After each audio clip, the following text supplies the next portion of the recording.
A Câmara Municipal de São Luís completa neste ano 400 anos de fundação. São 4 séculos em que o Parlamento Municipal é partícipe fundamental dos destinos da cidade. Em contraste ao seu longo tempo de existência, em pleno século XXI, boa parte da sociedade ainda não sabe a função e a relevância da Câmara de Vereadores.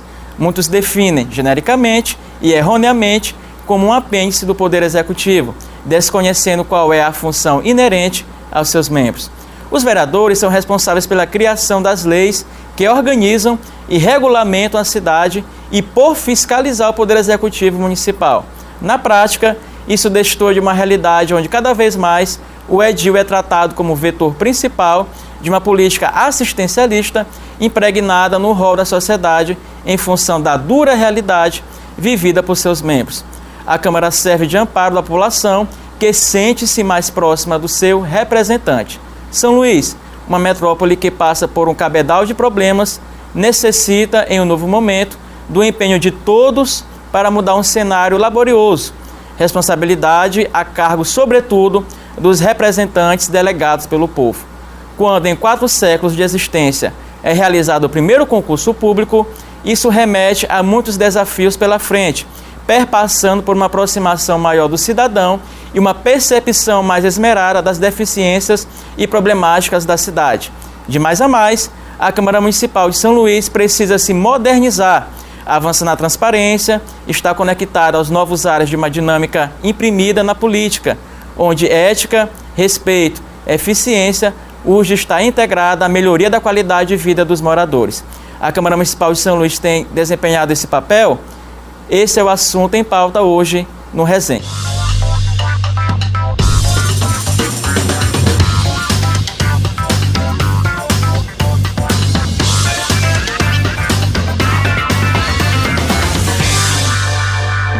Advogado, ocupa o cargo de vereador de São Luís há 10 anos. Eleito pela primeira vez aos 21 anos e se consagrou na eleição de 2016 como o parlamentar mais bem votado da capital, com quase 10 mil votos. É casado, pai de 2 filhos e leva na bagagem, como chefe do Legislativo, princípios e valores de família para dentro da organização pública. Em 2017, foi eleito membro do Diretório Nacional do PDT, instância máxima do partido. Ano passado, aos 31 anos, foi eleito presidente mais jovem da história da Câmara de São Luís. Recebo hoje aqui no Resenha, para uma conversa, Osmar Filho, do PDT. Bem-vindo, presidente. Eu que agradeço o convite, John. Uma boa tarde a você, a todos os profissionais aqui da TV Difusora e a você que nos assiste. Bom, vamos começar com um tema importante. Você, inclusive, destacou isso no seu pronunciamento de posse, que foi a questão da modificação do Pacto Federativo. Nós sabemos hoje, presidente, que há uma distribuição desigual, que não é igualitária, do ente federal para os municípios e os estados. Sobretudo, os municípios são os mais penalizados. Para se ter uma ideia, de cada R$10 que entra no orçamento do governo federal, R$3 é dividido entre estado e município. Como fazer para mudar essa realidade? Nós temos discutido esse assunto e despertado a intenção do Congresso Nacional, sobretudo os novos congressistas que irão ser empossados no próximo dia 1º, para que possam debater este tema na Câmara Federal, no Senado Federal. Nós entendemos que todo cidadão reside no município. Cabe ao município dar de conta e corresponder à expectativa de toda uma sociedade. Mas, infelizmente, a pactuação federativa, a forma da distribuição do bolo orçamentário, ela é injusta, John. Por quê? A maior parte fica com a União, uma outra parte com os estados e a menor parte com os municípios para resolver todos os problemas. E a gente entende que isso tem que ser revisto, que o Congresso tem que discutir e despertar a atenção do Planalto para que possa, em conjunto, dar mais autonomia financeira aos municípios. Os municípios hoje conseguem com muita dificuldade, nem todos, a grande minoria, atender os serviços essenciais, não de forma que a população espera, isso pela escassez do recurso. Então é preciso que os municípios tenham mais autonomia financeira para poder dar uma melhor resposta a toda a população. E como municipalista, eu defendo isso e espero que o próximo Congresso possa, de fato, pautar a nossa repactuação federativa para que estados e municípios tenham mais autonomia. Perfeito. Na sua gestão, presidente, uma das bandeiras que você defende e que você pretende implantar, tendo em vista que a Câmara Municipal completa neste ano 400 anos de fundação. Uma data importante, um marco histórico, e dentre suas propostas você tem o Parlamento Metropolitano e a Câmara Itinerante. Nós sabemos que é necessário essa aproximação, esse diálogo mais intenso com a população, no sentido de que haja um conhecimento das suas demandas. Como que você pretende implantar isso e quando será realizado? Primeiramente, a Câmara Itinerante. Nós queremos e desejamos que haja cada vez mais uma aproximação do cidadão com o Parlamento Municipal, para que o cidadão possa discutir na Câmara a vida da cidade. Nós entendemos que o local apropriado e adequado é na Câmara de Vereadores, onde estão os legítimos representantes da população que foram eleitos para representar o povo da nossa cidade. Então é importante que a população tenha esse sentimento e tenha essa consciência e possa discutir a cidade na Câmara Municipal. Mas a gente não vai tão somente esperar que as pessoas possam ir até a sede do Legislativo Municipal. A ideia é levar a instituição para as diversas regiões da cidade, para que a gente possa discutir os indicadores sociais, para que a gente possa discutir como é que está a situação da sua região. E a Câmara, como representante, dá o encaminhamento devido para cada vez mais a gente conseguir concretizar essa aproximação e Câmara de Vereadores e a população juntos poderem contribuir com uma cidade cada vez melhor. E o Parlamento Metropolitano, a ideia é reunir as câmaras da região metropolitana para que a gente possa pautar assuntos que sejam de interesse de toda a região. Por exemplo, lixo, saúde pública, transporte público, segurança, são temas que diz respeito a toda uma região, bem como o crescimento e desenvolvimento econômico e social. Então é importante que todos os municípios estejam integrados nessas discussões para que não haja um crescimento desigual de uma cidade em relação a outra. Claro que a gente tem as peculiaridades, a gente sabe o tamanho e a realidade de cada cidade, mas é importante que toda a região metropolitana se desenvolva. E por isso a gente pretende dialogar com os outros presidentes de Câmara Municipal, com as outras casas, pautar esta discussão lá na Câmara de São Luís com todo o colegiado e a gente poder instituir o Parlamento Metropolitano. Nesse quesito, presidente, nós sabemos que esse tema recorrente da metropolização já foi discutido várias vezes entre vários prefeitos e nunca foi implantado de fato, nunca foi viabilizado, ou seja, os prefeitos da Grande Ilha, da nova região metropolitana sentavam, discutiam, colocavam no papel essas propostas de integrar, mas nunca saiu de fato, nunca se viabilizou. Como a Câmara de São Luís pretende ser protagonista nesse processo? Já avançou bastante. De fato, se havia uma dificuldade muito grande, mas eu quero aqui até destacar a participação da Agência Metropolitana, do Governo do Estado, um colega vereador que foi eleito deputado federal, o vereador Pedro Lucas Fernandes, como o primeiro presidente da agência, ele deu passos largos e importantíssimos. Hoje, toda a região limítrofe está demarcada. O cidadão sabe onde começa o seu município, onde termina. A questão do lixo foi também discutida com toda a região. E o que nós pretendemos é reunir os legítimos representantes do povo dessas regiões, através das câmaras municipais, e pautar o diálogo com os executivos municipais e estadual também, para que a gente avance nesse processo. De fato, é um processo que não é fácil de ser implantado, porque há situações em que há divergências entre os municípios e é por isso que a figura do governo do estado, através da agência metropolitana, faz a intermediação correta do diálogo e é importante que as câmaras estejam envolvidas cada vez mais também nesse diálogo. Nós destacávamos, presidente, ainda no editorial, a questão da modernização da Câmara. Como fazer avançar essa modernização, tendo em vista hoje o seguinte, como a população vê o papel do vereador hoje? O vereador hoje, por exemplo, muito vai baixo na porta do vereador, é o escape, é o amparo principal, é o vereador, não é o deputado, não é o prefeito, não é o senador. A população vai na casa do vereador. E nós sabemos, e nós destacamos na editorial, que o vereador tem outras funções, que é fiscalizar e legislar. Como fazer com que isso seja colocado, digamos assim, atrelar esses papéis dos vereadores, como o vereador desempenhar esse papel de ajudar a população e também de executar as suas reais funções. É importante que o vereador esteja ali na comunidade, que ele ajude a resolver o problema da comunidade e também, claro, fiscalize e legisle. Claro, é por isso que a gente destacou que uma das nossas iniciativas será de cada vez mais aproximar o cidadão do Parlamento Municipal, até para que o cidadão tenha um real conhecimento do papel do vereador. Então a gente pretende utilizar de todos os mecanismos disponíveis hoje para que a gente consiga concretizar essa aproximação e o cidadão possa verdadeiramente participar da vida da Câmara Municipal. Utilizar das plataformas de rede social, levar a Câmara até a base, até as regiões da cidade, fazer trabalho de conscientização e pautar no Parlamento assuntos de interesse da cidade. E utilizar também as comissões que a gente tem na Câmara, as comissões técnicas, para cada uma dentro da sua área de atuação poder atuar e contribuir, corresponder com essa expectativa. Então a gente pretende utilizar de todos os mecanismos necessários para que a população tenha consciência do real papel do vereador e ter mais consciência ainda que a Câmara Municipal, através dos vereadores, podem sim mudar a realidade da cidade, mudar a sua realidade e contribuir com uma cidade melhor. Presidente, Osmar, é difícil pensar hoje a cidade, tendo em vista que nós temos uma cidade ainda antiga, uma cidade moderna, dentro desse verso, como é possível ali na Câmara Municipal, já que o senhor vai comandar os trabalhos, como pensar projetos nesse sentido, no sentido de nós temos aí uma cidade antiga e uma cidade moderna, no sentido de contemplar essas duas faces.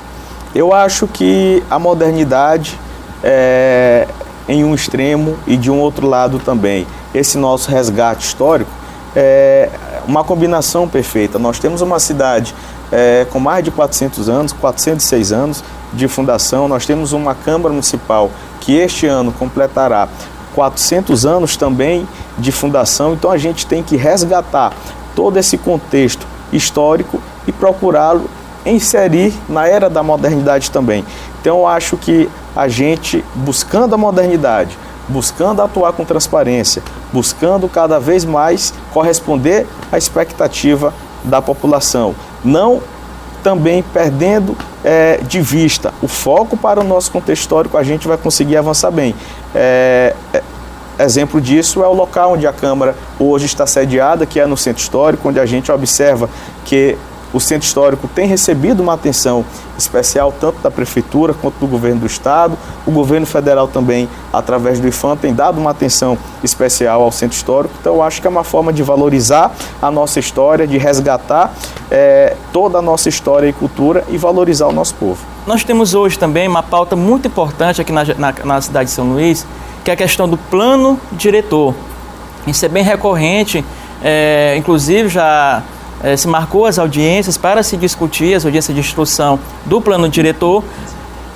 As audiências começam inclusive amanhã e é necessário que isso seja colocado em pauta, porque é necessário revisar esse plano diretor, porque de um princípio de que esse plano diretor norteia toda a cidade, ou seja, a questão da demarcação, a questão das terras, ou seja, dos territórios, é importante para o plano de desenvolvimento da cidade. Como que está isso? A Câmara Municipal assumirá esse protagonismo em relação ao plano diretor, ou mais uma vez ele ficará defasado, não será ali colocado em pauta na Câmara? A Câmara aguarda ansiosamente que o novo plano diretor chegue até a sede do Legislativo para que a Casa, através de seus pares, através das comissões, possam discutir, realizar também a nossa audiência pública, poder discutir com o cidadão também para que a gente aprecie da melhor forma o plano diretor. Nós entendemos que é essencial que haja uma reformulação no plano diretor, porque o novo plano diretor vai contribuir consideravelmente para o desenvolvimento econômico e social da cidade de São Luís. A Câmara irá participar das audiências públicas que serão realizadas pelo Executivo Municipal. Eu, particularmente, estarei presente. Acredito que a maior parte do colegiado também, as comissões que tratam do assunto também se farão presentes e a gente vai acompanhar de perto e fazer a melhor discussão possível para que a gente tenha um plano diretor, de fato, que atenda à realidade atual e que, claro, a gente possa ter uma cidade equilibrada e também com um olhar ao crescimento econômico. É importante, inclusive, presidente, porque isso é preciso colocar ordem na cidade e delimitar alguns pontos. Há uma desorganização muito grande em relação a alguns aspectos na cidade, a questão, inclusive, de construção de condomínios, estação de tratamento, ou seja, isso precisa realmente ser analisado e debatido e, claro, constituído demarcações. até para que se cumpra aí as diretrizes desse novo plano diretor. Aí na sua gestão, nós sabemos que pretende dinamizar, modernizar, mas ficou algo da gestão passada, que foi a realização do concurso público. O senhor dará continuidade a todo esse cronograma do concurso público para os servidores da Câmara. Isso é importante destacar. É o primeiro concurso público desde a existência da Câmara Municipal. É importante, é um avanço importante esse concurso na Câmara Municipal? Sem sombra de dúvida, até pelo princípio da impessoalidade, continuidade também da coisa pública, a gente vai dar continuidade, ou melhor, já estamos dando continuidade. As inscrições já estão valendo, o prazo das inscrições está em aberto, então eu até convido a população para que possa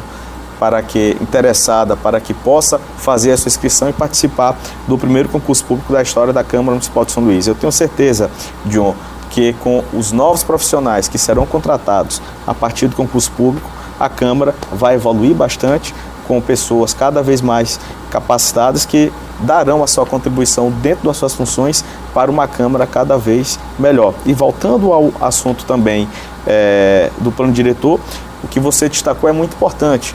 Nós temos que ter em vista o crescimento da cidade, mas sem perder também a noção de que a cidade precisa crescer de forma ordenada, respeitando, sobretudo e acima de tudo, a questão ambiental, que hoje é muito forte. A gente tem que pensar em uma cidade para os próximos 10, 20, 30 anos e para as próximas gerações também, para que a gente possa entregar uma cidade sustentável para a próxima, para as gerações futuras que vêm por aí. A gente tem que, claro, desde já, obedecer às legislações ambientais vigentes e respeitar a cidade acima de tudo.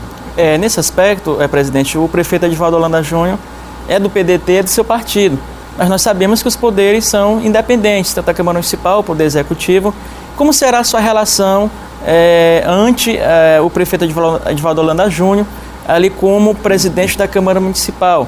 É claro que é importante a Câmara ser parceira da Prefeitura, mas é importante também cobrar e colocar as demandas da população, levar aos vereadores para o Executivo Municipal. Inclusive, uma das incumbências do vereador é fiscalizar. Como será essa relação sua com o prefeito Edivaldo Holanda Júnior, que é um aliado seu e do mesmo partido? O prefeito Edivaldo não só um aliado, mas um grande amigo pessoal que eu tenho também. E Edivaldo respeita muito bem a relação com o Parlamento Municipal, até porque iniciou a sua trajetória política na Câmara Municipal como vereador de São Luís, fez um bom mandato.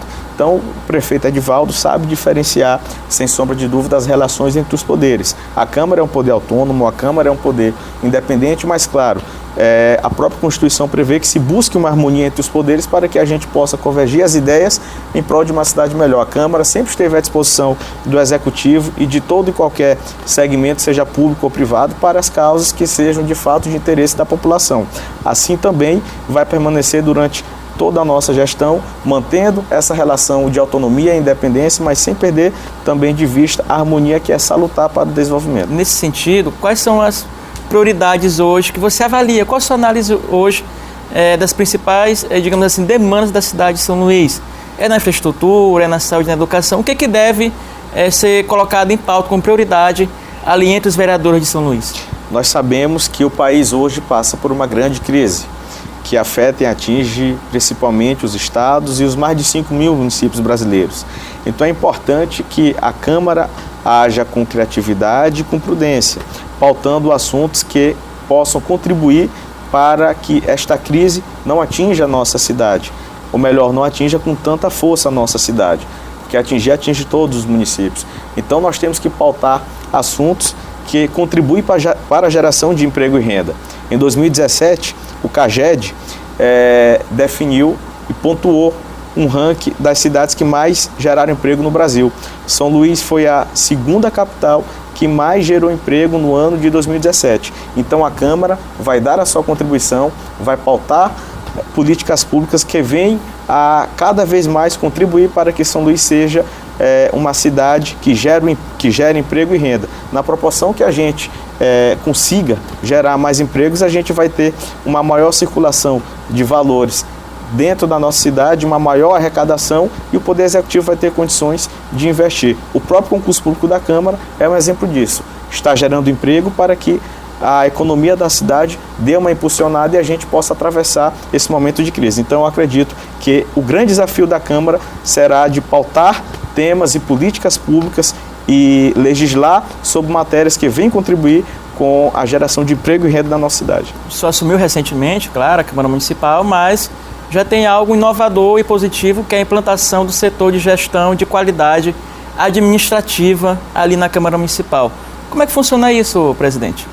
O setor de gestão de qualidade, ele irá, de forma intensa, avaliar toda a administração e funcionamento da Câmara Municipal de São Luís.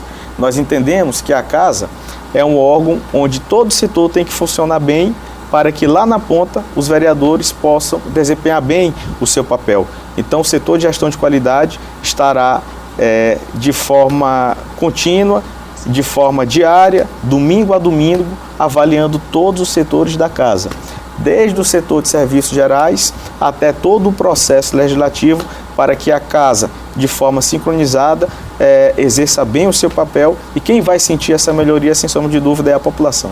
Presidente, te agradece muito sua presença aqui no Resenha. Mais uma vez me coloco à disposição de toda a população de São Luís e convido para que você possa participar da vida da Câmara de São Luís, que é a vida da nossa cidade. Um grande abraço a todos, fique com Deus. Uma boa tarde a todos.